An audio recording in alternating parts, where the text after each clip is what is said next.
ഒരുപക്ഷെ Rohit Indian team captain ആയിരുന്നില്ലെങ്കിൽ India produce ചെയ്ത എക്കാലത്തെയും മികച്ച ബാറ്റിംഗ് ലെജൻസിൽ ഒരാളായി കളമൊഴിഞ്ഞേനെ. രോഹിതിന്റെ നല്ല പ്രായം കഴിഞ്ഞാണ് ക്യാപ്റ്റൻസി കിട്ടുന്നത്. 2022 ഏകദേശം 35 വയസ്സിൽ. ഒരുപാട് വൈകിപ്പോയി എന്ന് തന്നെയാണ് തോന്നിയിട്ടുള്ളത്. സ്റ്റിൽ അദ്ദേഹം വലിയൊരു ഇമ്പാക്റ്റ് ക്യാപ്റ്റൻ എന്ന നിലയിൽ ഉണ്ടാക്കിയെടുത്തിട്ടുണ്ട്. പുതിയൊരു ഗെയിം കൾച്ചർ കൊണ്ടുവന്നു. 2 ICC ട്രോഫി നേടി. കപിലിന്റെയും ധോണിയുടെയും ഒപ്പം തന്റെ പേര് ഇന്ത്യൻ ക്രിക്കറ്റ് ചരിത്രത്തിൽ സുവർണലിപികളാൽ എഴുതി ചേർത്തു.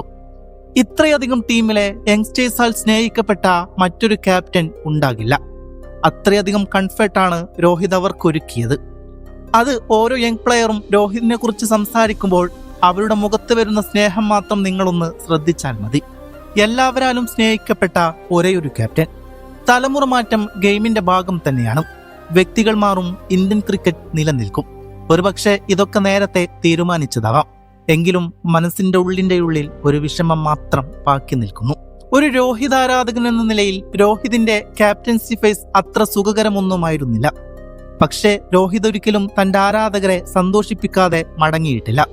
2 ICC ട്രോഫികൾ, ഒരുപാട് വിജയങ്ങൾ, സന്തോഷങ്ങൾ.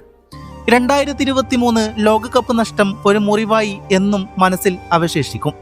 2027 ലോകകപ്പ് ജയിക്കണമെന്ന് രോഹിത് ആഗ്രഹിച്ചിരുന്നു എന്നുറപ്പാണ്. സ്റ്റിൽ ഒരു പ്ലെയറായി അയാൾക്ക് അത് ജയിക്കാൻ ഇനിയും ചാൻസ് ഉണ്ട്. പക്ഷേ അപ്പോഴേക്കും 41 വയസ്സാകുമെന്നത് ഒരു വസ്തുതയായി നിലനിൽക്കുന്നു. Anyway, good bye captain.